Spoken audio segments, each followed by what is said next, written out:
رب العالمین والعاقبۃ للمتقین والصلاۃ والسلام علی سید الانبیاء والمرسلین قال اللہ تعالی وتبارک فی القرآن المجید والفرقان الحمید بسم اللہ الرحمن الرحیم والفجر وليال عشر والشفع والوتر واللیل اذا یسر هل فی ذلک قسم لذی حجر صدق اللہ مولانا العظیم وصدق رسولہ النبی الکریم الرؤوف الرحیم اللہم نور قلوبنا بالقرآن وزین اخلاقنا بالقرآن وادخلنا الجنۃ بالقرآن ونجنا من النار بالقرآن قال اللہ تعالی وتبارک فی شان حبیبہ مخبرا وآمرا ان اللہ وملائکتہ یصلون علی النبی یا ایہا الذین آمنوا صلوا علیہ وسلموا تسلیما الصلاۃ والسلام علیک یا رسول اللہ وعلی آلک واصحابک یا محبوب رب العالمین۔ تمام حمد و ثنا، تعریف و توصیف اللہ جل مجدہ الکریم کی ذات بابرکات کے لیے جو خالق کائنات بھی ہے اور مالک شش جہات بھی۔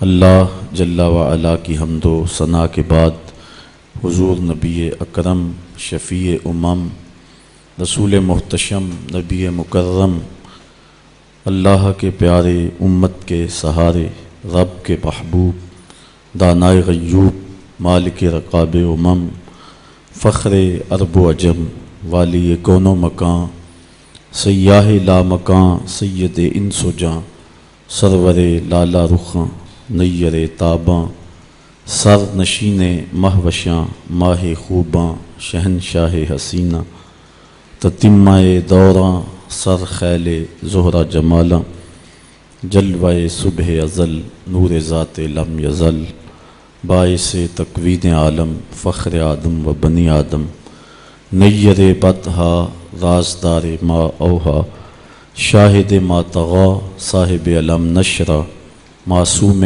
آمنہ احمد مجتبیٰ حضرت محمد مصطفیٰ صلی اللہ علیہ وسلم کے حضور ناز پہ اپنی عقیدتوں ارادتوں اور محبتوں کا خراج پیش کرنے کے بعد عالی مرتبت ذی وقار علماء کرام بالخصوص جانشین شیخ الحدیث قبلہ صاحبزادہ حامد رضا صاحب زیدہ مجدہ، محترم محتشم سامعین، خواتین و حضرات، مہمانان عالی مرتبت، منتظمین، السلام علیکم ورحمۃ اللہ وبرکاتہ۔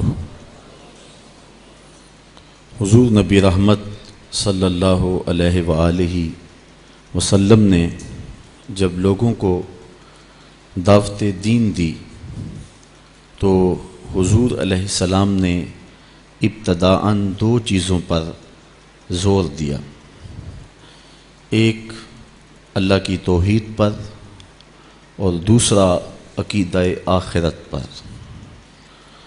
کفار مکہ نے حضور علیہ السلام کی مخالفت کی، لیکن وہ یہ سمجھتے تھے کہ جہاں سینکڑوں نہیں ہزاروں خداؤں کا فسوں چل رہا ہے وہاں ایک خدا کی بات کون تسلیم کرے گا، اور جہاں مادی زندگی ہی سب کچھ ہے وہاں آخرت کا تصور کس طرح لوگوں کے دل و دماغ میں راسخ ہوگا۔ یہ اٹھنے والی صدا مکے کے پہاڑوں سے ٹکرا کر کے پھر پلٹ جائے گی اور دنیا اس کہانی کو بھول جائے گی۔ لیکن جب اسلام لانے والوں کی تعداد میں اضافہ ہونے لگا اور غلام بھی اسلام لانے لگے اور قریش کے سرداروں کے دلوں میں بھی ایمان کی تخم ریزی ہونے لگی، حضرت ابو بکر جیسا دانا بینا شخص بھی دامن رسول میں آ گیا اور حضرت عمر رضی اللہ تعالی عنہ جیسا جری جوان بھی حضور کی دہلیز پہ کھڑا ہوا نظر آیا، تو پھر قریش نے اسلام کے خلاف پوری قوت کے ساتھ کھڑا ہو کر کے اس دعوت کو، اس تحریک کو روکنے کے لیے کوشش کی۔ تو جو شخص دلیل سے بات نہ کر سکتا ہو اس کا طریقہ ہمیشہ تشدد پسند ہی رہا ہے. گالی اور گولی ایسے لوگوں کا مزاج ہوتا ہے جو دلائل کی بولی نہیں بول سکتے ہیں. تو جب قریش مکہ نے تشدد، ظلم اور جبر کا بازار گرم کیا اور حضور کے غلاموں کو مشق ستم بنانا شروع کیا، حضرت حسان بن ثابت رضی اللہ تعالی عنہ کہتے ہیں کہ میں رہنے والا تو مدینے کا تھا، لیکن ایک بار میں مکے میں گیا تو میں نے دیکھا کہ کھجور کی رسی میں ایک کالے رنگ کے شخص کو لوگوں نے پرویا ہوا ہے اور مکے کی گلیوں میں گھسیٹ رہے. تو میں نے پوچھا کہ یہ شخص کون ہے؟ تو لوگوں نے کہا اس کا نام بلال ہے. تو میں نے کہا کس جرم کی سزا اسے دے رہے ہو؟ تو انہوں نے کہا کہ یہ ایک نئے دین میں داخل ہوا ہے اور ہم اس کو منحرف کرنا چاہتے ہیں. کہتے ہیں میں نے دیکھا کہ وہ جوں جوں گھسیٹتے اس کی زبان پر احد احد کی صدا تیز ہوتی چلی جا رہی تھی. زخم پہ زخم کھا کے جی، خون جگر کے گھونٹ پی، آہ نہ کر لبوں کو سی، یہ عشق ہے دل لگی نہیں. یہ چند لمحوں کے لیے دل بہلانے کی کہانی نہیں ہے کہ جس محبت میں سختی آئی تو راستہ بدل لیا. یہ ان راستوں کا ان لوگوں نے اہتمام کیا تھا اور ان راستوں کے مسافر بنے تھے کہ راستے میں پہاڑ بھی ہوں تو یہ چیر کے آگے گزر جائیں. بلال حبشی کو ان کا ظالم آقا مارتا ہے، کبھی ان کے ہاتھوں میں میخیں ٹھونکتا ہے، کبھی زبان پہ تپتے ہوئے کوئلے رکھتا ہے، کبھی رسی پاؤں میں ڈال کر کے اوباش لڑکوں کے ہاتھوں میں دیتا ہے کہ اس کو گھسیٹے، کبھی کچھ، لیکن بلال ہیں کہ آگے سے مسکرا رہے ہیں، آہد آہد کا نغمہ پکار رہے ہیں. کسی نے رک کے کہا بلال یہ عجیب تماشا ہے، وہ تمہیں مار رہے ہیں اور تم آگے سے آہد آہد پکار رہے ہو. تو حضرت بلال بولے تم جاؤ نا بازار میں مٹی کا پیالہ خریدنے کے لیے تو اس کو بھی ٹھونک ٹھونک کے دیکھتے ہو، اس کی آواز تو ٹھیک ہے، کہیں کچا تو نہیں ہے. کہا تم تو مٹی کا پیالہ بھی خریدو تو ٹھونک بجا کے دیکھو، یہ کہیں کچا تو نہیں ہے، اس کی آواز تو ٹھیک ہے. کہا میرا مالک بلال کو خرید رہا ہے، دیکھ رہا ہے بلال کچا تو نہیں ہے، اس کی آواز تو ٹھیک ہے. میں کہتا ہوں مالک خرید لے بلال کو، کھال ادھڑ بھی جائے گی، حق حق کی صدا ختم نہیں ہوگی. محبت کی یہ البیلی اور انوکھی داستانیں اہل ایمان رقم کی ہیں. اگر اس عنوان سے بات کی جائے تو یہ تاریخ کا ایک ایسا باب ہے. حضرت سمیہ رضی اللہ تعالی عنہ اسلام کی پہلی شہیدہ، جن کو مکے کے چوک میں ابو جہل نے جو ہے وہ نیزہ مار کر کے شہید کیا. راہ خدا میں بہنے والا یہ خون تاریخ اسلام نے محفوظ کر لیا کہ ایک عورت کا خون تھا. اور پھر حضرت عمار ابن یاسر کے والد حضرت یاسر کو بھی شہید کیا گیا. دونوں ماں باپ شہید ہو گئے اور بیٹا پھر بھی ڈٹا ہوا ہے. کافروں نے حضرت عمار ابن یاسر کو پکڑ کے تپتی ہوئی آگ میں ڈال دیا اور انہوں نے رخ کیا حضور کے کاشانہ انور کی طرف اور آنکھوں میں آنسو امڑ آئے. تو کافر سمجھے شاید جلتی ہوئی آگ کے شعلوں سے اور بھڑکتے ہوئے کوئلوں سے ڈر گیا ہے. کہا عمار گھبرا گئے ہو، تمہیں ان تپتے ہوئے کولوں سے باہر نکال لیا جائے. تو حضرت عمار مسکرا کے کہنے لگے میں ان تپتے ہوئے کولوں سے نہیں ڈرا، میں تو راہیں تک رہا ہوں، جس محبوب کے لیے دکھ سہ رہا ہوں کبھی وہ جلوہ فراز بھی تو ہو جائے نا. اچھا ادھر غلام تڑپا، ادھر آقا تشریف لے آئے. حضرت عمار ابن یاسر کے سر پہ ہاتھ رکھ کے حضور نے کہا یا نارو کونی بردم و سلامن علی عمار ابن یاسر کما کنت علی ابراہیم. اے آگ جس طرح ابراہیم پہ ٹھنڈی ہوئی تھی آج میرے عمار ابن یاسر پہ بھی ٹھنڈی ہو جائے. تو محبتوں کی یہ داستانیں بڑی دل آویز ہیں.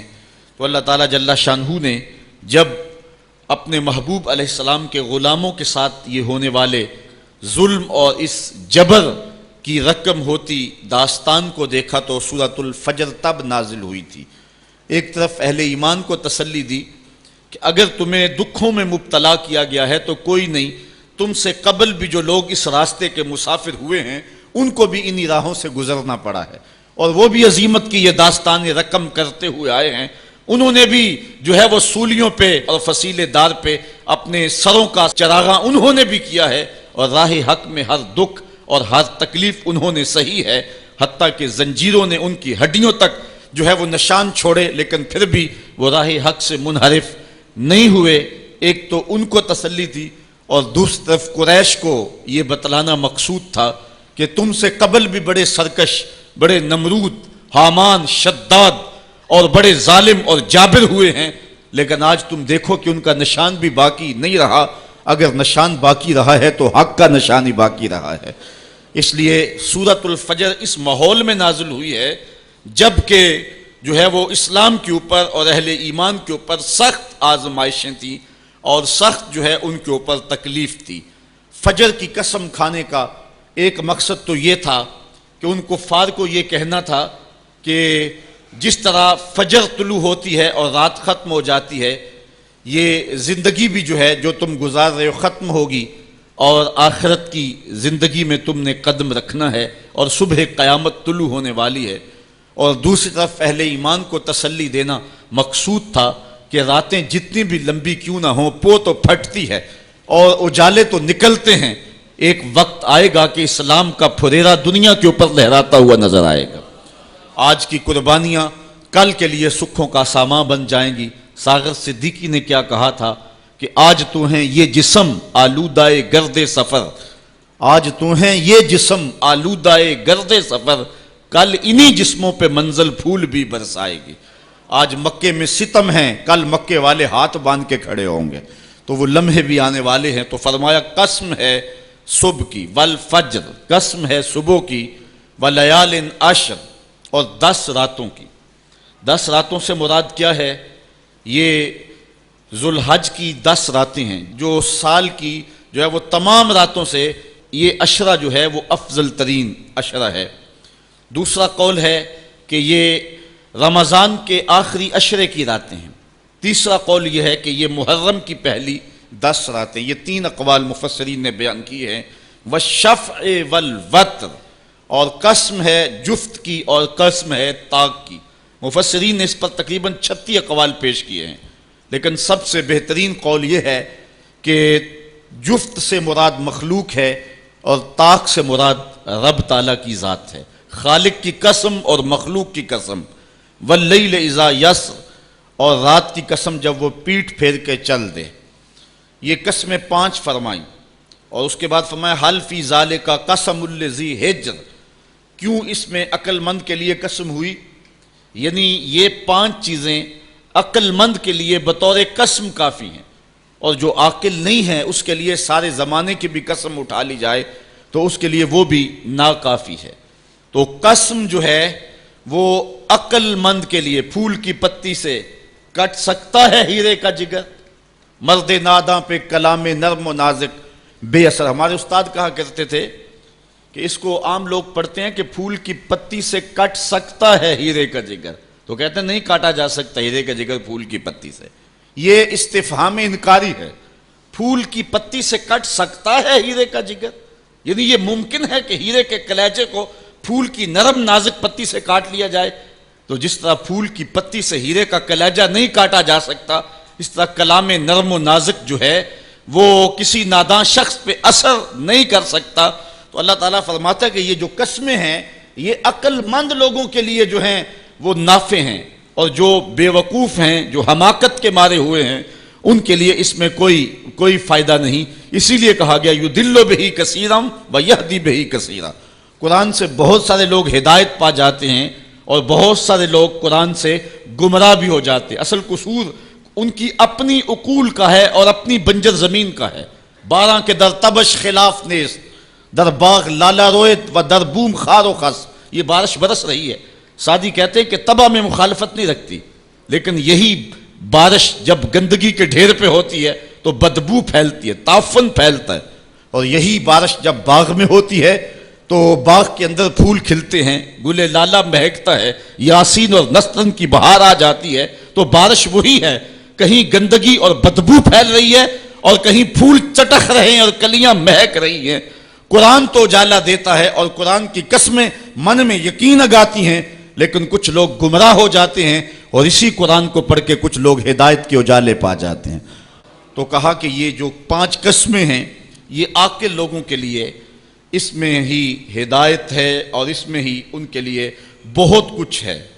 جس طرح فجر کے بعد حشرات الارض بلوں سے باہر نکلتے ہیں اور سوئے ہوئے انسان پھر دوبارہ جاگ پڑتے ہیں، زندگی میں ایک دم پھر ایک لرزش پیدا ہوتی ہے اور حیات نو کے آثار پیدا ہوتے ہیں، اس طرح مرنے کے بعد پھر لوگ دوبارہ اٹھائے جائیں گے۔ کافر کہتے تھے کہ ہم یہ بات نہیں تسلیم کرتے کہ بندہ مرنے کے بعد اٹھایا جائے گا۔ سورہ یاسین اٹھائیے، وہ کہتے ہیں کہ جب ہماری ہڈیاں ہو جائیں گی اور ہڈیاں زمین کے اندر گل سڑ کے مل جائیں گی تو پھر ان مردہ ہڈیوں کو کون اٹھائے گا؟ یہ نضر بن حارث نامی ایک شخص تھا جو قبرستان سے کوئی بوسیدہ ہڈی اٹھا لایا اور حضور کے سامنے اس ہڈی کو توڑتا ہے اور اس کے ذرے زمین پہ گرتے ہیں، کہتا ہے کہ ان ہڈیوں کو اٹھایا جائے گا جبکہ یہ بالکل جو ہے وہ ریزہ ریزہ ہو گئی۔ اللہ تعالیٰ قرآن مجید میں فرمایا کہ یہ کہتے ہیں کہ ان ہڈیوں کو کون دوبارہ زندہ کرے گا؟ تو اللہ تعالیٰ نے قرآن مجید کے اندر جو جواب دیا وہ بڑا خوبصورت ہے۔ یہ کہتے ہیں ان مردہ ہڈیوں کو کون دوبارہ زندگی دے گا؟ تو اللہ تعالیٰ نے جواب دیا کہ جب یہ ہڈیاں بھی نہیں تھی، جس رب نے اس وقت ہڈیوں کو بھی پیدا کر لیا تو ان کو جوڑنا اس کے لیے کون سا مشکل ہے؟ اللہ، وہی رب جس نے ان ہڈیوں کو تخلیق کیا، نئے سرے سے ان کو پیدا کیا، تو اب ان کو جوڑ کر کے انسان کی شکل میں کھڑا کرنا اس کے لیے کوئی مشکل نہیں۔ روزانہ ہم موت کی آغوش میں چلے جاتے ہیں نیند کی صورت میں، لیکن پھر اٹھ کے زندگی کے اندر وہی توانائی، وہی حرارت اور وہی تیزی اور وہی جو ہے وہ نشاط پن، یہ حشر پہ دلیل ہے۔ تو کہا یہ قسمیں ہیں عقل کے لیے۔ الم تر کیف فعل ربک بعاد۔ اب قریش مکہ جو مسلمانوں پہ ظلم و ستم کرتے ہیں، تو عاد کو اور سمود کو اور فرعون کو قریش مکہ بخوبی جانتے تھے، کیونکہ جو عاد اور سمود ہیں یہ تو بالکل جو ہیں وہ عرب کے اندر ہیں اور یہ ان لوگوں کو اچھی طرح جانتے تھے، ان کی کہانیاں بھی ازبر تھیں۔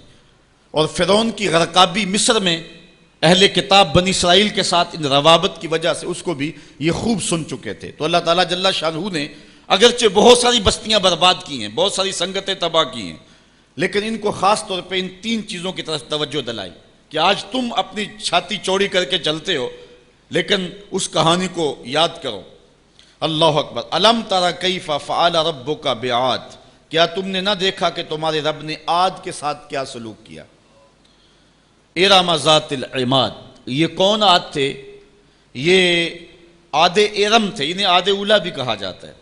حضرت نوح علیہ السلام کے بیٹے حضرت سام اور حضرت سام کے بیٹے ناقوس اور ان کے بیٹے ارم، اور ارم کا بیٹا عاد تھا۔ اور یہ عرب بائدہ جس کو کہتے ہیں یا جس کو عاد اولا اور عاد اخرى کہتے ہیں، یہ اسی عاد کی اولاد سے حضرت نوح علیہ السلام کا جو چوتھی پشت میں بیٹا ہے۔ اور یہ عرب جو ہیں یہ سارے سامی ہیں اور ان نسل سے جو ہے وہ آئے ہیں، تو اس لیے ان کو یہ بخوبی جانتے تھے چونکہ ان کے اباء و اجداد تھے۔ تو اللہ تعالیٰ جل شانہ نے فرمایا کہ الم تر کیف فعل ربک بعاد، جانتے ہو کہ تمہارے رب نے عاد کے ساتھ کیا کیا؟ عاد وہی ارم ذات العماد، وہ ارم والے عاد، ذات العماد جو اونچی اونچی عمارتیں بناتے تھے۔ آج کل بھی دنیا پہ ٹاور بن رہے ہیں، تو سب سے پہلے اس بات کا آغاز اور اس فن کا جو ہے وہ ایجاد جو تھا وہ قوم عاد نے کیا تھا۔ حضرت ہود علیہ السلام قوم عاد کی طرف نبی بن کر آئے اور انہوں نے ان کو سمجھایا کہ جو ہے وہ تم اللہ کی طرف آ جاؤ اور اپنی زندگی کے اندر اچھائیاں اور حسن پیدا کر لو، لیکن انہوں نے اللہ کے نبی کی ایک بات نہ مانی اور کہا کہ ہمارے یہ مضبوط قلعے اور یہ قصور اور عالی نصب عمارتیں تم ان کو نہیں دیکھ رہے، ان کی ہیبت کیا ہے؟ اور پھر چونکہ ان کو خود بھی بڑا وجود دیا گیا تھا، اللہ خود کہتا ہے اللتی لم یخلق مثلھا فی البلاد، کہ ان جیسا شہروں میں پیدا ہی نہ کوئی ہوا تھا، جتنے وہ جسیم تھے، جتنے وہ زوراور تھے اور ان کی چھاتی میں جتنی طاقت تھی۔ تو اللہ تعالیٰ فرماتا ہے کہ ان جیسا پیدا نہیں کیا گیا، لیکن پھر زمانے نے دیکھا کہ قوم عاد کے ساتھ سلوک کیا ہوا، ان کی بستیاں الٹ کے رکھ دی گئیں اور صرف کھنڈرات باقی رہ گئے، جو ہے وہ عبرت کی کہانی ماں بعد آنے والی قوموں کو سنانے کے لیے۔ وَثَمُودَ الَّذِينَ جَابُوا الصَّخْرَ بِالْوَادِ، اور قوم سمود جنہوں نے وادی میں پتھر کی چٹانیں کاٹی۔ یہ مدینہ اور شام کے درمیان یہ وادی پڑتی ہے۔ حضرت صالح علیہ السلام جو ہے وہ اس قوم کی طرف نبی بن کر مبعوث ہوئے تھے۔ یہ پتھروں کی چٹانوں کو آج بھی وادی القرا کے اندر ان کے نشانات دیکھے جا سکتے ہیں۔ تو وادی قرا کے اندر انہوں نے پہاڑوں کے پہاڑ چیر کے ان کے اندر مضبوط پناہ گاہیں بنائی تھی. آج کے زمانے میں ایٹم بم بھی پھینکا جائے تو وہ وہاں تک نہ پہنچ پائے. یہ کہتے تھے کہ کوئی طوفان، کوئی شدید آندھی اور کوئی سیلاب ہمارا کچھ نہیں بگاڑ سکتا، ہم ان محفوظ پناہ گاہوں میں رہتے ہیں. لیکن پھر وہ بھی عبرت کا نشان بن گئے. ہوا کیا کہ جب وہ پتھروں کی چٹانیں چیر کر کے اپنے مکان بناتے تھے اور اسی شغل میں رہتے تھے تو حضرت صالح علیہ السلام نے جو ہے وہ پتھر سے زندہ اونٹنی نکال کے دکھا دی اللہ کی اذن سے، اور کہا ھذہ ناقۃ اللہ، یہ اللہ کی اونٹنی ہے. چونکہ یہ اس طریقے سے نہیں آئی ہے، یہ خاص گو ساری اونٹنی اللہ کی ہیں، لیکن نسبت تشریفیہ اس کی طرف ہو گئی.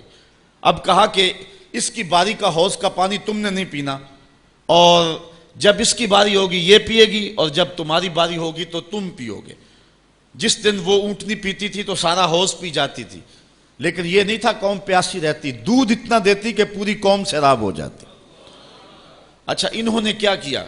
اس اونٹنی کے پاؤں کاٹ دیے اس تکبر سے کہ ایک طرف پوری قوم اور ایک طرف اونٹنی ہو کے، ایک جانور ہو کے اس کو یہ اعزاز اور تکریم اور پروٹوکول دے دیا گیا کہ وہ پورا دن حوض پہ وہ مالکن ہو حوض کی اور ہم حوض کے قریب نہ جا سکیں.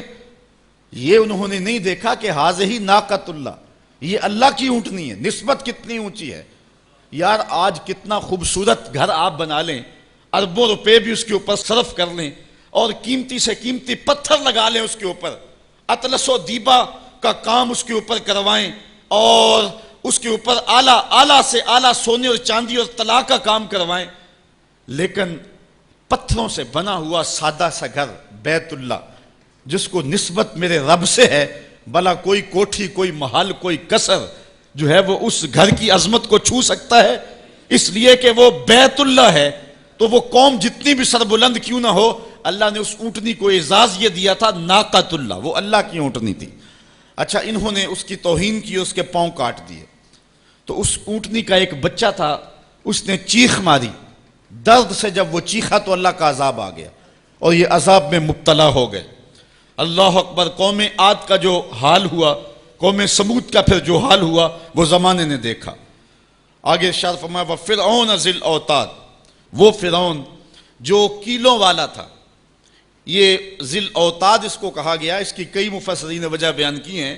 اس کا اتنا بڑا لشکر تھا کہ لشکر میں جہاں پڑاؤ کرنا ہوتا، اس لشکر کے لیے جو خیمے لگائے جاتے، اس خیمے کی تنابیں جن کیلوں کے ساتھ باندھی جاتی، 70 اونٹ ان کیلوں کو اٹھا کے چلتے تھے. اس لیے کہا گیا یہ میخوں والا فرعون ہے. یا مفسرین نے کہا دوسری وجہ یہ ہے کہ جو فرعون کی بات نہ مانتا تو اس کو جو ہے وہ لٹا کر کے اس کے ہاتھوں اور اس کے پاؤں کے اندر میخیں ٹھونک دیتا تھا. نام پڑ گیا میخوں والا فرعون. تو جس کو اتنا ناز تھا کہ کوئی میری جھوٹی خدائی سے سر کیوں پھیرے، اور اس کو وہ عبرت ناک سزا دیتا تھا. پھر فرعون وہ نیل کی موجوں میں بے بس تھا اور ہاتھ جوڑ کے کہہ رہا تھا آمنت برب موسیٰ، میں اب موسیٰ کے رب پہ ایمان لاتا ہوں. لیکن پھر اس وقت اس کا ایمان لانا فائدہ بخش نہ ہوا. تو اللہ فرماتا یہ سب کچھ تم دیکھ چکے ہو. الذین طغوا فی البلاد، یہ وہ لوگ ہیں قوم عاد، قوم سمود اور فرعون جنہوں نے شہروں میں سرکشی کی، اللہ کے حکموں کو توڑا، جھوٹی خدائی کے دعوے کیے. پھر کیا ہوا؟ فَأَكْثَرُوا فِيهَا الْفَسَادِ، پھر انہوں نے بہت زیادہ فساد پھیلا دیا. اللہ تعالیٰ جل شانہ نے ان کی شر کو، ان کے فساد کو جو وہ کرتے رہے اللہ دیکھتا رہا. لیکن جب حد سے زیادہ ہی بڑھنے لگے فَصَبَّ عَلَيْهِمْ رَبُّكَ صَوْتَ عَذَابٍ، تو پھر تیرے رب نے ان پر اپنے عذاب کا کوڑا برسایا. پھر جو ان کا حال ہوا، اللہ اکبر. ان ربک لبالمرصاد، بے شک تمہارے رب کی نظر سے کچھ غائب نہیں ہے. تمہارا رب تمہارے ایک ایک عمل کو، ایک ایک کرتوت کو دیکھ رہا ہے. اے قریش مکہ تم کیا ہو، تمہاری کیا حیثیت ہے؟ عاد و سمود کی بستیاں تمہارے رب نے الٹ کے رکھ دی. تمہارے رب نے فرعون جس کو جھوٹی خدائی کا گھمنڈ تھا لشکر سمیت نیل کی موجوں میں ڈبو دیا. تو کیا تم باقی رہو گے؟ اس لیے ان کہانیوں کو بیان کیا. فَصَبَّ عَلَيْهِمْ رَبُّكَ صَوْتَ عَذَابٍ إِنَّ رَبَّكَ لَبِالْمِرْصَادِ. یہ کہانی بیان کرنے کے بعد انسان کی ایک کج فکری پر اللہ تعالیٰ نے کتنی خوبصورت جو ہے وہ چیز ارشاد فرمائی. فَأَمَّا الْإِنسَانُ إِذَا مَا ابْتَلَاهُ رَبُّهُ فَأَكْرَمَهُ وَنَعَمَهُ فَيَقُولُ رَبِّي أَكْرَمَنِ۔ انسان کی فطرت ہے، جب اللہ تعالیٰ اس کو رزق دیتا ہے، دولت کے دروازے اس کے لیے کھولتا ہے، اس کو جاہ و منصب ملتا ہے، اور یہ اللہ تعالیٰ اس کو جاہ و منصب دے کے، دولت دے کے، اس کو پیسہ روپیہ دے کے اس کی آزمائش کرتا ہے، لیکن اس کو آزمائش نہیں سمجھتا۔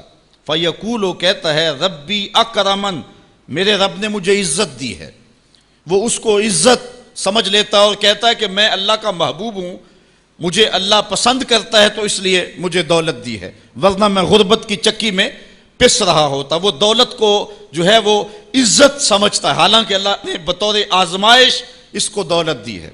جب کسی بندے کو پوچھا جائے نا بتا کیا حال ہے، تو اگر اس کے پاس دولت کے انبار، وہ کہتا ہے بڑا فضل ہے اللہ کا۔ اچھا کیا فضل ہے اللہ کا؟ تو تہجد کی نماز بھی پڑھنے لگ گیا؟ نہیں، میں تو 5 بھی نہیں پڑھتا۔ اچھا کیا فضل ہے کہ اللہ نے تجھے یہ کرم کر دیا کہ تیری زبان پہ جھوٹ نہیں آتا؟ نہیں، میں تو صبح شام جھوٹ بولتا ہوں، ٹیکس بھی چوری کرتا ہوں، میں تو سب کچھ کرتا ہوں، تو پھر کیا فضل ہے؟ کہتا ہے مجھے دولت دے دی گئی۔ تو یہ انسان کی فطرت ہے کہ دولت جو مل جائے اس کو تو اس کو فضل الہی سمجھتا ہے، وہ ناجائز طریقے سے بھی لے تو اس کو بھی فضل سمجھتا ہے۔ کبھی آپ نے دیکھا ہوگا کہ سراسر کمائی حرام کی ہے، ناجائز فروشی کے ساتھ، رشوت کے ساتھ، اور کیا کیا دھندے کے ساتھ اس نے جو ہے وہ دولت کمائی، اور عالی نصب کوٹھی بنا کے اوپر لکھ دیا ھذا من فضل ربی، یہ میرے رب کا فضل ہے۔ حالانکہ یہ تو قہر تھا، آزمائش تھی اس کے اوپر، لیکن وہ شیطان نے اس کو جس راستے پہ لگایا اور شیطانی دھندے کے ساتھ جو اس نے دولت کمائی، اس کو بھی یہ فضل ربی قرار دے رہا ہے اور سمجھتا ہے کہ واقعی میں رب کا فضل ہے۔ نہیں، اللہ فرماتا ہے ایسا نہیں ہے، یہ اس کی کج فکری ہے۔ فضل یہ نہیں ہے کہ کسی کو دولت دے دی جائے، فضل یہ ہے کسی کو تہجد کے سجدوں کی توفیق دے دی جائے، فضل یہ ہے کسی کے سینے کے اندر ایمان کا چراغاں کر دیا جائے، فضل یہ ہے کہ کوئی شخص جھوٹ بولنا چاہے بھی ایک غیبی طاقت زبان کو پکڑ لے، میرے بندے تو محمد عربی کا نوکر ہے، اور محمد عربی صادق بھی تھا، امین بھی تھا، تو جھوٹ بولنا اچھا لگتا ہے، تو وہ جھوٹ بولنا چاہے بھی تو نہ بول سکے۔ یہ ہے رب کا فضل، یہ ہے رب کی کرم نوازی، اور یہ ہے رب کے رحم کا انداز۔ لیکن انسان کی کج فکری ہے، اللہ آزماتا ہے اس کو دولت دے کے، حالانکہ دولت کی آزمائش بہت ڈاڈی آزمائش ہے۔ حضرت عبداللہ ابن مبارک کہتے ہیں ہمیں غربت سے بھی آزمایا گیا اور دولت سے بھی آزمایا گیا۔ غربت کی آزمائش میں تو ہم پورے نکلے، لیکن دولت کی آزمائش میں ہم پورے نہ نکل سکے۔ یہ آزمائش زیادہ سخت آزمائش ہے، لیکن فَيَقُولُ، بندہ کہتا ہے ربی اکرمن، میرے رب نے مجھے عزت دے دی ہے۔ کوئی عہدہ مل جائے، کوئی شان و شوکت دنیا کی مل جائے، چاہے وہ اس کا ذریعہ کوئی بھی ہو، بندہ کہتا ہے جی فلاں پہ بڑا ہی اللہ کا فضل ہو گیا ہے۔ یار ایک معمولی شخص تھا، گلی سے نکلا، اب دیکھو جو ہے وہ وزارت کا قلم دان تھامے ہوئے ہے، بڑا فضل ہوا۔ کیا فضل ہوا اس کے اوپر کہ اس نے جائز ناجائز ہر راستہ جو ہے وہ اختیار کیا اور رب کو قدم قدم پہ ناراض کیا، اور ہم اس کو فضل گردان رہے ہیں۔ کہا فضل نہیں ہے، یہ ڈاڈی آزمائش ہے۔ لیکن انسان کی کج فکری ہے، وہ اس کو فضل کہہ رہا ہے۔ اچھا ایک اور انسان کی کج فکری دیکھیے، وَأَمَّا إِذَا مَبْتَلَاهُ فَقَدَرَ عَلَيْهِ رِزْقَهُ فَيَقُولُ رَبِّي أَهَانَنِ، اور اگر اللہ آزمائے اور اس کا رزق اس پر تنگ کر دے، فَيَقُولُ، تو پھر کہتا ہے رَبِّي أَهَانَنِ، میرے رب نے تو مجھے خوار کر دیا، میرے رب نے تو مجھے ذلیل کر کے رکھ دیا۔ یہ فطرت ہے انسان کی کہ اس کو تھوڑی سی سختی ملے، دولت کے انبار جو تیزی کے ساتھ آ رہے ہیں تھوڑا سا کم ہو جائیں، اور اس کو غربت کی چکی میں پیسا جائے۔ تو یہ بھی اس کی آزمائش تھی، دولت دے کے آزمائش کی گئی کہ کیا راہ خدا میں لٹاتا ہے کہ نہیں لٹاتا، میرے راستے کے اندر اس کو خرچ کرتا ہے کہ نہیں کرتا۔ یتیم، غریب، مسکین، لاچار، مجبور، نانے شبینہ کو ترستے ہوئے، بیمار، کیا ان کو ڈھونڈ ڈھونڈ کے ان کی دہلیز پہ پہنچتا ہے کہ نہیں پہنچتا۔ ایک تو یہ آزمائش تھی، لیکن اس نے اس کو آزمائش نہیں، اس کو عزت سمجھ لیا۔ اس نے کہا کہ میرا اللہ میرے پہ راضی ہے تو تبھی اتنی دولت دی ہے۔ اچھا اگر دولت اللہ کی رضا کی علامت ہوتی تو فرعون دولت مند نہ ہوتا، قارون کو خزانہ نہ دیا جاتا۔ اور دوسری بات، جب اس کو دولت نہیں دی جاتی، غربت میں آتا ہے تو کہتا ہے میرے رب نے مجھے رسوا کر دیا۔ یہ بھی اس کی کج فکری ہے۔ یار وہ بھی تو ہوئے ہیں کہ زمانے کے اندر ایک پھوٹی کوڑی بھی ان کے پاس نہیں رہی ہے۔ اللہ اکبر، آؤ دیکھو فقر ابو ذر کو سلام کرو، آؤ دیکھو فقر اویس کو سلام کرو، اچھا آ جاؤ حضور کی دہلیز پہ فقر محمدی کو سلام کرو۔ یہ عزت ہے، عزت یہ بھی آزمائش ہے۔ اللہ دیکھتا ہے کہ فقر کی آزمائش میں کون پورا نکلتا ہے۔ زبان پر جو ہے وہ ناشکری کے لفظ تو نہیں لاتا، مل جائے اللہ کی طرف سے عطا ہو تو وہ بھی آزمائش ہے کہ اس پہ شکر ادا کرتا ہے کہ نہیں کرتا، اور نہ ملے تو یہ بھی آزمائش ہے کہ اس پہ صبر کرتا ہے یا کہ نہیں کرتا۔ واویلا کر دیا، شور و غل مچا دیا، لٹ گیا، میرے پاس کچھ نہیں، اپنی غربت کے اشتہار لگا دیے، ایک ایک شخص کے آگے ہاتھ پھیلاتا پھرتا ہے، اپنی غربت کی عزت کو پامال کر رہا ہے، اس امتحان میں ناکام ہو گیا۔ اب سنو اللہ کیا ارشاد فرماتا ہے، کلا بل لا تکرمون الیتیم، تم کہتے ہو کہ ہمیں دولت نہیں ملی تو رسوا کر دیا گیا، اور دولت مل گئی تو اللہ کا فضل سمجھتے ہو۔ اللہ فرماتا ہے ایسا نہیں ہے، اگر تمہیں آزمائش میں ڈالا گیا ہے تو تم اس آزمائش میں کہاں تک پورے نکلے ہو۔ آج تمہارے اوپر جو سختیاں آئی ہیں، آج اللہ تعالیٰ کی اگر ناراضگی ہے تو اس کا یہ سبب نہیں ہے کہ تم کو دولت نہیں دی گئی، بلکہ سبب کیا ہے، غور کیجئے۔ کلا، ایسا ہرگز نہیں، جو اس کی فکر تھی کلا سے نفی کر دی گئی، اور اس بات کس چیز کا کیا گیا، بل لا تکرمون الیتیم، تم یتیموں کو عزت نہیں دیتے ہو۔ اصل بات یہ ہے جو بات سوچنے کی ہے۔ اب قرآن کا یہاں اسلوب دیکھیے، میں قربان جاؤں قرآن کے اسلوب پہ۔ ایسے ہی نہیں، جب اکرمہ ابو جہل کا بیٹا اسلام کے حصار میں آتا ہے تو قرآن پڑھتا ہے نا تو اشش کر اٹھتا ہے اور پھر روتا ہے اور کہتا ہے ہاذا کلام و ربی، یہ میرے رب کا کلام ہے، اور قرآن بتا رہا ہے، اس کا لہجہ بتاتا ہے۔ اسلوب دیکھیے، بات غریب کو روٹی دینے کی نہیں کی گئی، غریب کو جو ہے وہ کھانا دینے کی نہیں کی گئی، اس کو کپڑے پہنانے کی نہیں کی گئی۔ قرآن نے جو کہا ہے کلا بل لا تکرمون الیتیم، بات یہ ہے کہ تم یتیم کو عزت نہیں دیتے ہو۔ یتیم کو تم عزت کیسے دے سکتے ہو یہ تم جانتے ہو کہ اس کی تکریم کیسے کرنی ہے۔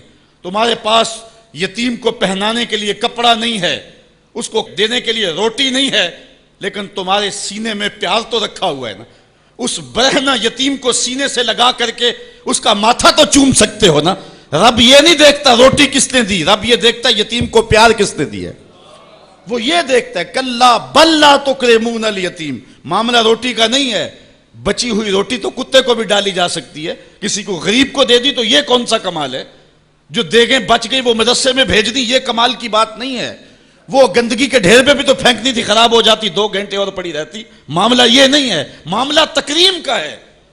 اب وہ بھی سوچیں، عید آ رہی ہے، مینڈکوں کی طرح نکلیں گے سماجی رہنما اور سماجی کارکن، اخباروں میں تصویریں چھپیں گی، غریب عورتیں لائن میں لگی ہوئی ہیں، غریب مرد لائن میں لگے ہوئے ہیں، اور جو ہے وہ صاحب جو ہے وہ ایک ایک توڑا آٹے کا، ایک ایک تھیلا آٹے کا دے رہے ہیں، اور 10 جو ہے وہ فوٹوگرافر تصویر کھینچ رہے ہیں۔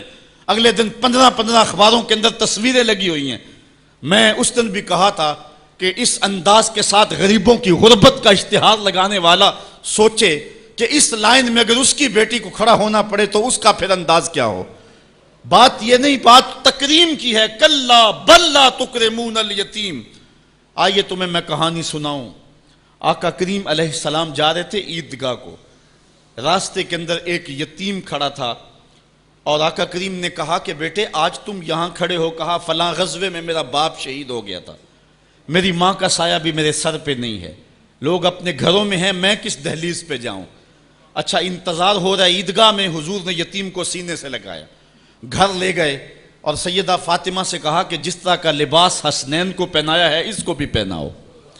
اللہ اکبر۔ اور اس کو کھانا کھلایا اور سب کچھ اس کی تکریم کرنے کے بعد حضور نے پھر جو ہے وہ اس کو عزت دینے کے لیے، اس کی تکریم دینے کے لیے حضور علیہ السلام نے اس کو فرمایا اما ترضى ان محمدن ابوکا، بیٹے کیا تو پسند نہیں کرتا کہ محمد تیرا باپ لگے، وہ عائشہ تا اموں کا، اور عائشہ تیری ماں لگے، وہ فاطمہ بنت محمد اختوں کا، اور فاطمہ تیری باجی لگے۔ اس نے کہا یہ اعزاز مل جائے تو مجھے اور کیا چاہیے؟ تو کہا آج کے بعد یہ رشتے تیرے ہوئے۔ ایک انگلی سے حضور نے حسنین کو تھاما ہوا ہے اور دوسری انگلی سے اس یتیم بچے کو تھاما ہوا ہے۔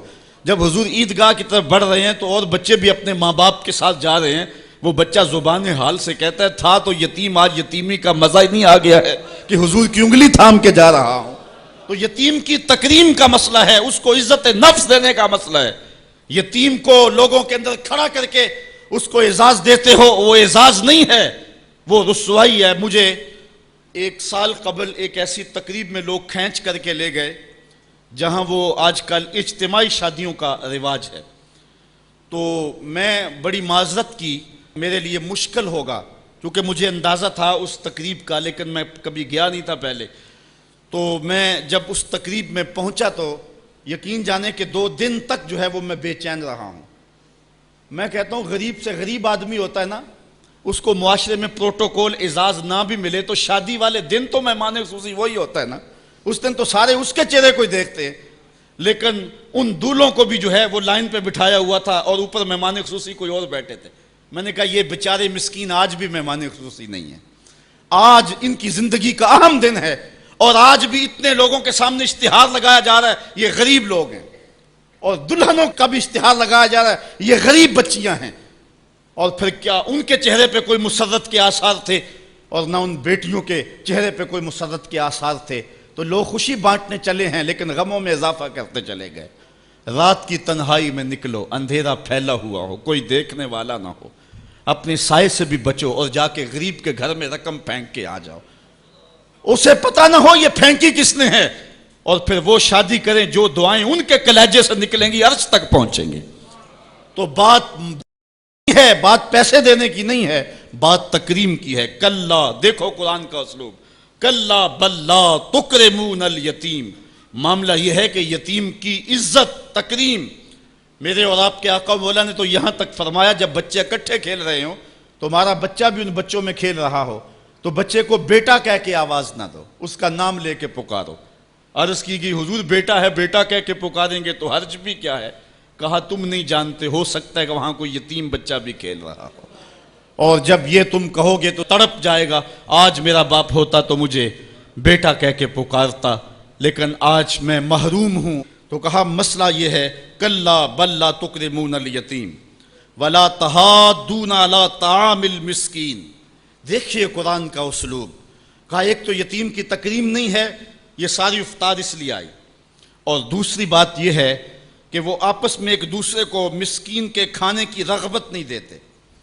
یعنی ایک شخص خود غریب ہے اور اتنی طاقت نہیں رکھتا کسی غریب کی پرورش کر سکے، وہ عہدہ برا نہیں ہو سکتا کہ اتنا کہ میں تو کچھ کر نہیں سکتا، کوئی بھوکے تڑپتے ہوئے غریب کو دیکھے خود نہ دے سکے۔ اللہ نے اسے زبان تو دی ہے، کسی امیر کی دہلیز پہ وہ نہیں جاتا یہ چلا جائے اور جا کے توجہ دلائے کہ میرے ہمسائیگی کے اندر ایک یتیم تڑپ رہا ہے، بیوہ کی بیٹیاں بوڑھی ہو رہی ہیں دہلیز پہ، اور وہ جا کے اپنے اعتبار پہ جو ہے ان کا انتظام کر دے۔ یہ ہے ولا تحاضون علی طعام المسکین۔ بلکہ رویہ کیا ہے؟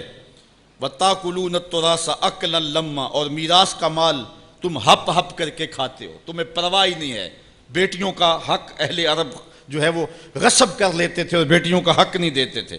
وَتُحِبُّونَ الْمَالَ حُبًّا جَمًّا، اور دولت کی محبت رچ بس گئی ہے کلیجے کے اندر، دل کے اندر اتر گئی ہے، تڑپتے ہوئے لوگ بھی دیکھتے ہو لیکن تجوریوں کے منہ نہیں کھلتے ہیں۔ کلا، اللہ اکبر، اللہ فرماتا ہاں ہاں، اذا دکت الارض دکن دکا، وہ دن بھی آنے والا ہے جب زمین ٹکرا کے پاش پاش کر دی جائے گی۔ یہاں سید قطب نے حد کر دی، وہ کہتا ہے کہ یہاں جو لفظوں کا صوتی آہنگ ہے نا، وہ انسان کے دل میں ایک رعب پیدا کر دیتا ہے۔ ذرا قرآن کی آیت پڑھتے جائیں، میں تو قاری نہیں ہوں لیکن ذرا دیکھو کہ یہاں قرآن کے لفظوں کا رعب دل میں ہیبت پیدا کر دیتا ہے، رونگٹے کھڑے ہو جاتے ہیں۔ اللہ تعالیٰ یہ ساری کہانی بیان کر کے فرماتا ہے کہ وَتُحِبُّونَ الْمَالَ حُبًّا جَمًّا وَلَا تُحَاضُونَ عَلَىٰ طَعَامِ الْمِسْكِينِ وَتَأْكُلُونَ التُّرَاثَ أَكْلًا لَمًّا وَتُحِبُّونَ الْمَالَ حُبًّا جَمًّا۔ کلا کے اوپر جو رکھی گئی ہے مد، اس کا جو کھچاؤ ہے وہ دلوں کے اوپر، دلوں کی تاروں کو کھینچتا ہے۔ کلا اذا دکت الارض دکن دکا، اللہ فرماتا جب زمین پاش پاش کر کے رکھ دی جائے گی، وجاء ربک والملک صفا صفا، اور اللہ تعالیٰ اس شان سے ظہور فرمائے گا کہ فرشتے صفے باندھے کھڑے ہوں گے۔ وجیء یومئذ بجہنم، اور جہنم کو حاضر کیا جائے گا۔ فرمایا کہ 70,000 زنجیریں ڈال کر کے جہنم کو حشر کے میدان میں لایا جائے گا، ہر زنجیر کے ساتھ جو ہے وہ 70,000 فرشتے ہوں گے، اور عرش کی بائیں جانب جہنم کو لا کے رکھ دیا جائے گا، اس کے کھولنے کی آواز آ رہی ہوگی۔ راوی کہتا ہے کہ جب حضور علیہ الصلوۃ والسلام نے اس آیت کو تلاوت کیا تو حضور کے چہرے کا رنگ بدل گیا، اور عجیب حضور علیہ السلام کی حالت ہو گئی کہ حضور علیہ السلام کا لون متغیر ہو گیا۔ یہ لفظوں کا جو صوتی آہنگ ہے وہ کلیجے پھاڑ دینے والا ہے اور انسان کو گمراہیوں سے نکال کے ہدایت کے رستے پہ ڈالنے والا ہے۔ اللہ تعالیٰ ارشاد فرماتا ہے، ذرا پھر دیکھیے، کلا اذا دکت الارض دکا دکا وجاء ربک والملک صفا صفا وجیء یومئذ بجہنم۔ پھر جب اس دن جہنم کو سامنے لایا جائے گا پھر کیا ہوگا؟ انسانوں کے رونگٹے کھڑے ہوں گے، پھر ایک دم ماضی کی سکرینز جو ہے وہ سامنے آئے گی، وہ برائیاں کی، وہ داد عیش دیے، وہ جو کچھ کیا سب کچھ سامنے آ جائے گا۔ یومئذ یتذکر الانسان، اس دن آدمی سوچے گا، وَأَنَّ لَهُ الذِّكْرَى، اور اب سوچ کا وقت گزر چکا ہوگا۔ اس دن انسان کو بہت کچھ یاد آئے گا، اس وقت خیال کرے گا کاش میں یہ کر لیا ہوتا، میں یہ کر لیا ہوتا۔ وَأَنَّ لَهُ الذِّكْرَى، اب اس کو سوچنے کا وقت کہاں، اب اس کا فائدہ کہاں؟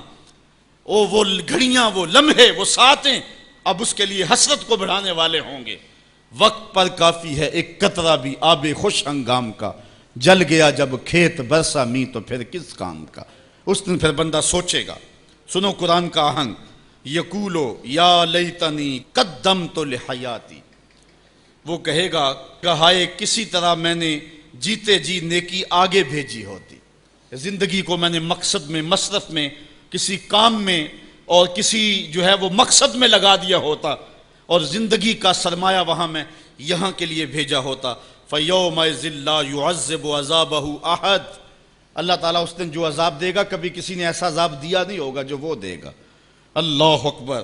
وَلَا يُوثِقُ وَثَاقَهُ أَحَدٌ، اور اس کا سا باندھنا کوئی نہیں باندھتا جس طرح کہ وہ باندھے گا۔ اچھا، جب جہنم کو حشر کے میدان میں لایا جائے گا تو عرش کی بائیں جانب جہنم کو رکھا جائے گا، اور اللہ تعالیٰ جل شانہ جو ہے وہ پورے قہر و جلال میں ہوگا، تو جو برے لوگ ہوں گے ان کا پتا تو پانی ہو ہی رہا ہوگا، وہ تو کہیں گے کہ یا لیتنی قدمت لحیاتی، لیکن جو نیکوکار ہیں ان کا دل بھی ڈول رہا ہوگا، کیونکہ بڑے خطرناک جو ہے وہ لمحے ہوں گے۔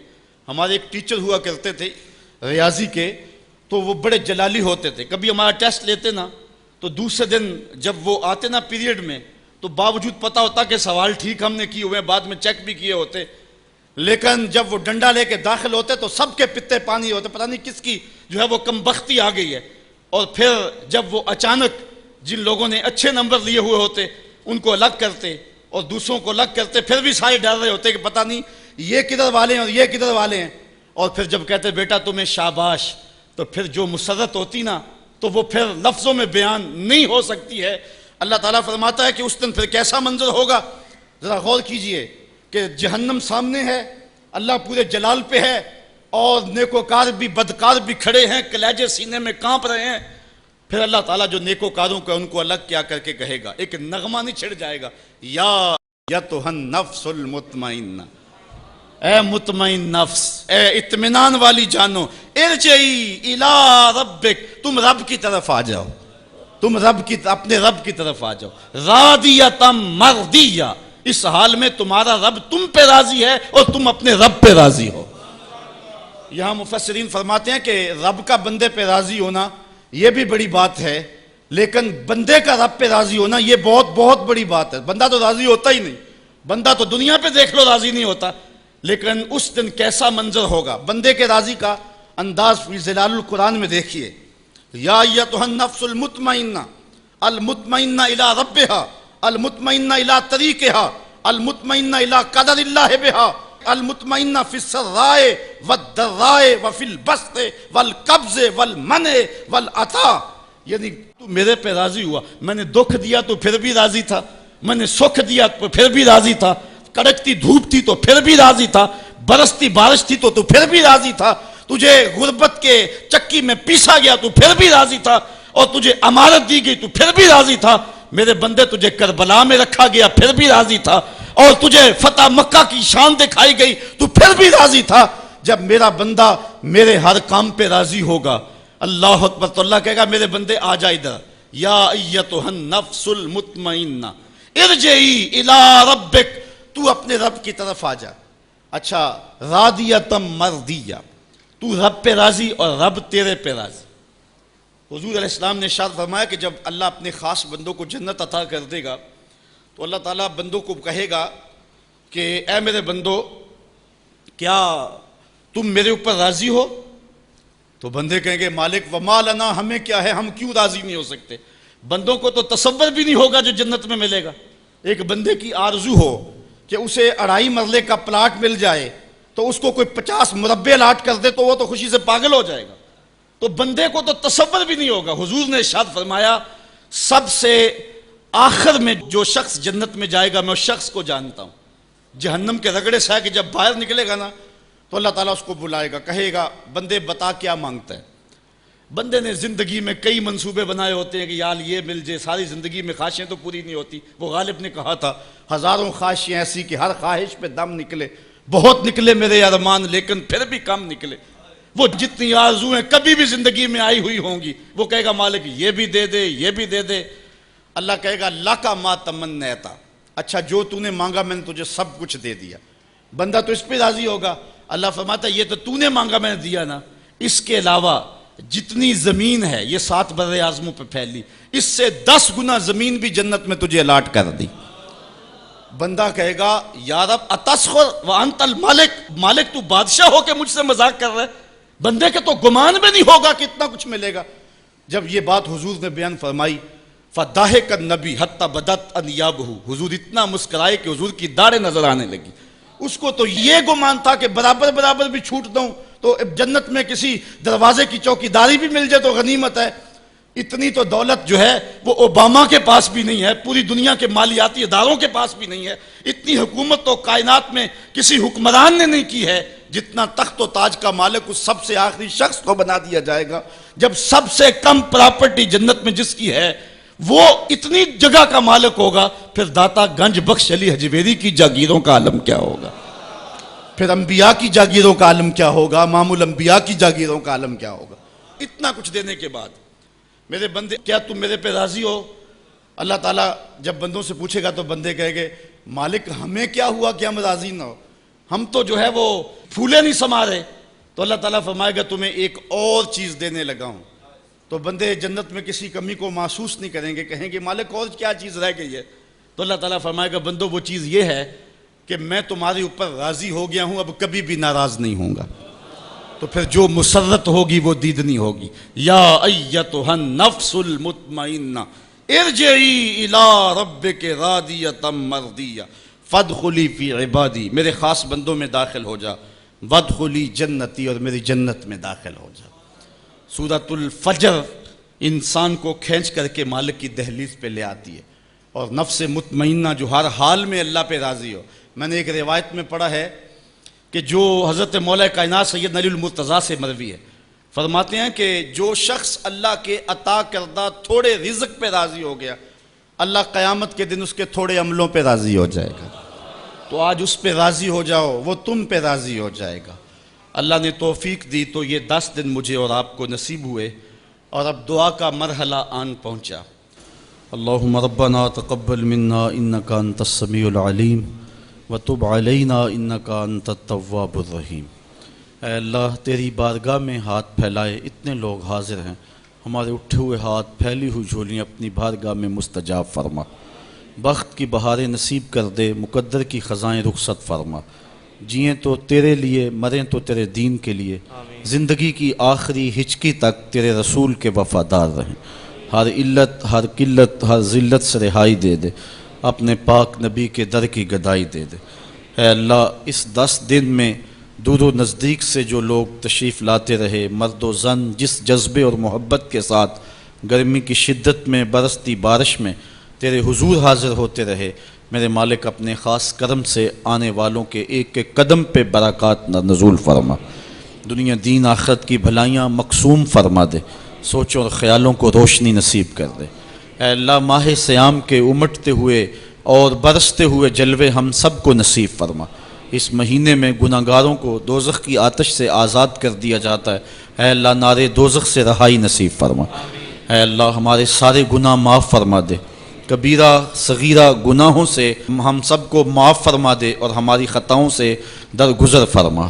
اے اللہ ہمارے گناہوں پر عفو و کرم کا کلم پھیر دے، اپنی خاص کرم نوازیوں کا نور ہم سب کے من میں ڈھیل دے۔ اے اللہ جتنے لوگ آئے ہیں سب خیریت سے گھروں میں واپس پہنچے، اور ان کے پہنچنے سے قبل اس اجتماع کی برکتیں ہم سب کے گھروں تک پہنچا دے۔ اے اللہ ہمیں اپنی یاد اور اپنی محبت کا سرمایہ نصیب کر دے، آخرت کی فکر اور اس کی تیاری کا جذبہ عطا کر دے۔ اے اللہ شیطان کے شر سے اور نفس کی شرارت سے محفوظ و مامون فرما۔ جتنے لوگ مرد و زن آئے سب کو جزائے جزیل عطا فرما۔ ہماری انتظامیہ اور محترم جناب عمران صاحب جنہوں نے ہمارے لیے عرصہ 10 سال سے یہ حال مختص کیا ہوا ہے، اور ہر ماہ یہاں پروگرام ہوتا ہے، بلکہ ان کا کہنا اگر مہینے میں آپ 2 بار بھی کرنا چاہیں تو یہ حال فی سبیل اللہ حاضر ہے۔ اے اللہ انہیں جزائے جزیل عطا فرما۔ اے اللہ ان کے رزق میں فراغی نصیب فرما، ان کے رفقائے کار ان کے عملے پہ جو ہمارے ساتھ شامل رہتے ہیں جزائے جزیل عطا فرما۔ اے اللہ جتنے لوگ ادارہ کے معاونین ہیں جو مالی تعاون فرماتے ہیں جہاں جہاں بھی موجود ہیں سب کو جزائے جزیل دے، سب کا راہ خدا میں دیا گیا مال حلال قبول فرما، اور اپنی خاص کرم نوازیوں کا نور ان سب کو نصیب فرما، سب کے گھروں میں خیر عطا فرما۔ اے اللہ انہیں اتنا عطا کر کے کبھی کوئی کمی نہ آنے پائے، دنیا دین کی بھلائیاں ہم سب کا مقسوم فرما دے۔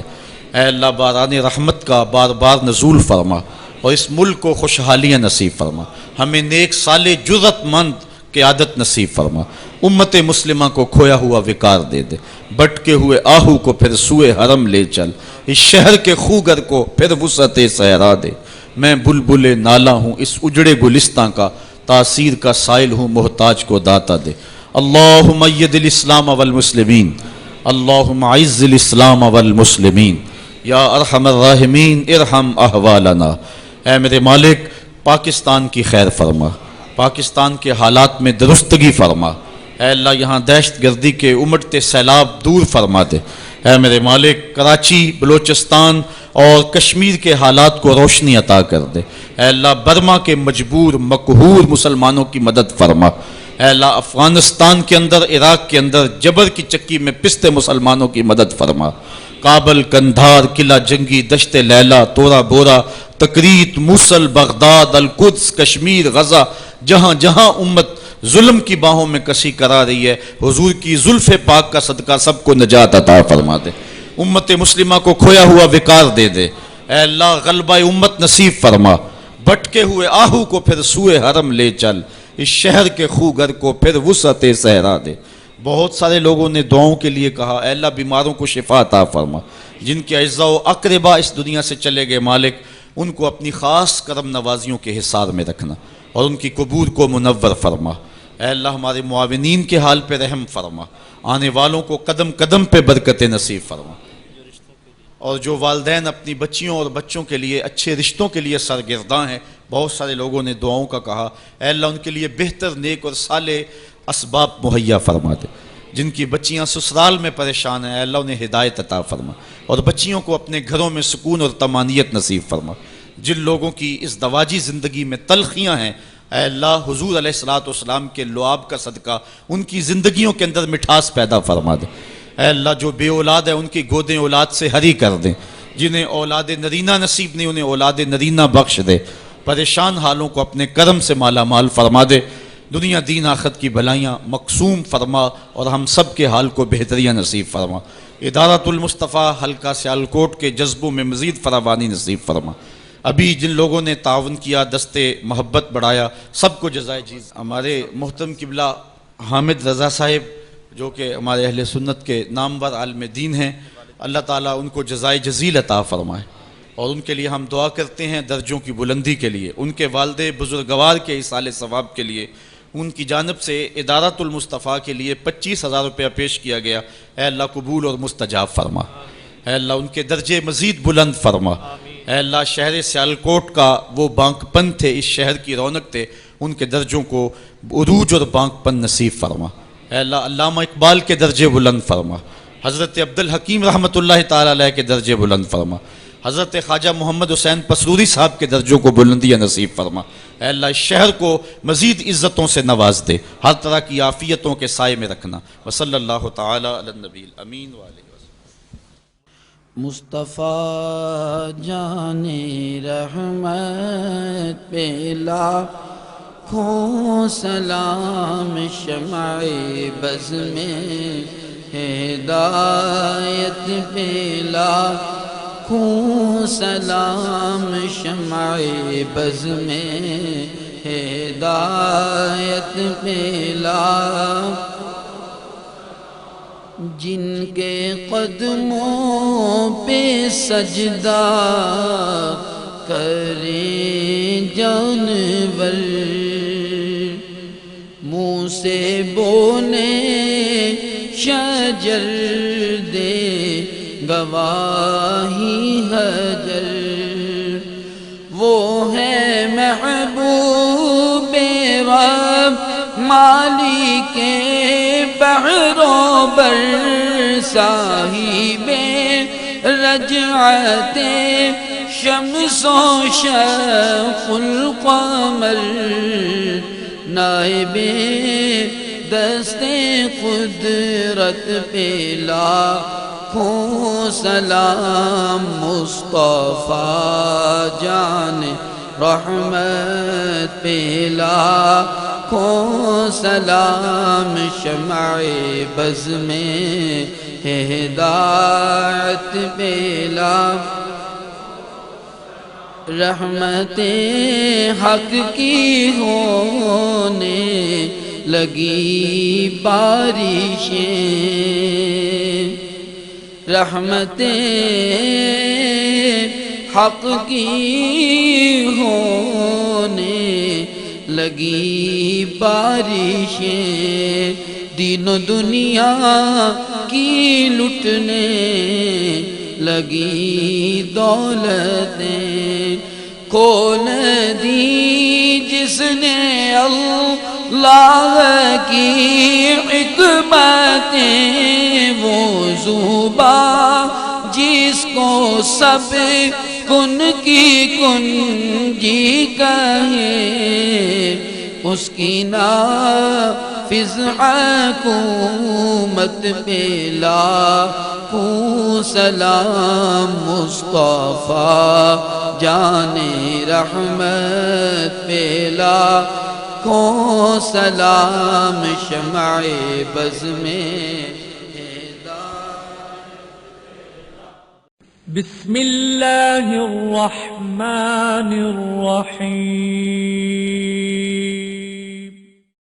ہم جہد و عظیمت کے راہی، ہم جہد و عظیمت کے راہی، منزل پہ جا کر دم لیں گے، میدان عمل میں نکلے ہیں، میدان عمل میں نکلے ہیں، باطل کو مٹا کر دم لیں گے، ہم جہد و عظیمت کے راہی، منزل پہ جا کر دم لیں گے، آفاق کے ہر ہر گوشے میں، آفاق کے ہر ہر گوشے میں، قرآن سنا کر دم لیں گے، اب رکنا نہیں،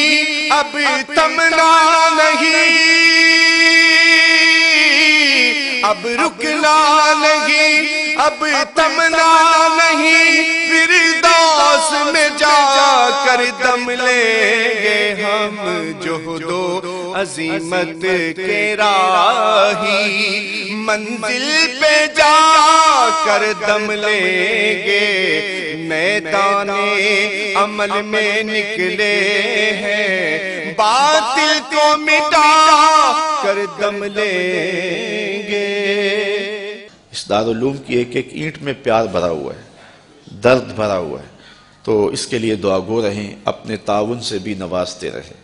اللہ کی توفیق سے یہ ایک مرحلہ تقریباً تکمیل کے قریب ہے. ہم نے چاہا یہ تھا کہ 3.5 لاکھ روپے کا ایک ستون بما اوپر والا چھت اور فرشی لینٹر جو پڑا ہے یہ 3.5 لاکھ روپے کا ایک بنتا ہے. تو اگر ہمیں 99 لوگ مل جائیں تو یہ سارا مکمل ہو جائے، لیکن 47 لوگ ہمیں مل سکے. چونکہ 3.5 لاکھ روپے ہم نعت خواں کو دے لیتے ہیں، مدرسے کو دینا ہمارے لیے مشکل ہے، ہمارا مزاج ایسا بنا ہوا ہے. تو پورے ملک کے اندر اتنے لوگ ملے، اللہ ان کے رزق میں بے پناہ برکتیں عطا. باقی جن لوگوں نے انفرادی طور پہ کوشش کی 2 5 7 8 10 20 ہزار جتنی توفیق کوئی شامل ہوئے تو یہ اتنا کام مکمل ہوا. اور یہ تھوڑا سا حصہ ہم نے یہ کچھ قرض لے کر کے ڈالا ہے، اور آگے والا حصہ بھی ہم نے جو ہے وہ تعمیر کرنا ہے. جب اوپر والی چھت کا مرحلہ پہنچے گا تو ایک ستون بما چھت کے صرف 2 لاکھ روپے تک جو ہے وہ ممکن ہوگا. احباب اگر اس حوالے سے جو ہے وہ تعاون فرمائیں. جامعۃ المصطفیٰ کے جو ماہانہ اخراجات ہیں اس سلسلے کے اندر باہر سے معاونت فارم اگر وصول کر لیں، ایک بچے کا اوسط خرچہ تقریباً 1200 سے 1500 روپے تک ہے. اگر ایک بچے کا خرچہ اپنے ذمے لے لیں، ہمارا نمائندہ ہر مہینے وصول کر لے گا تو یہ ایک تعاون کی صورت ہوگی. بہرحال جس طرح جس سے بن پڑے اپنے مرحومین کے اصالِ ثواب کے لیے، اس کی تعمیر کے لیے آپ نے کوشاں رہنا ہے. جس نے ایک پائی بھی اس جامعہ کے لیے خرچ کی، اے اللہ اس کو جزائے جزیل دے. جس نے گزرتے ہوئے پیار کی نظر سے دیکھ بھی لیا، اس کو بھی جزائے جزیل عطا فرما.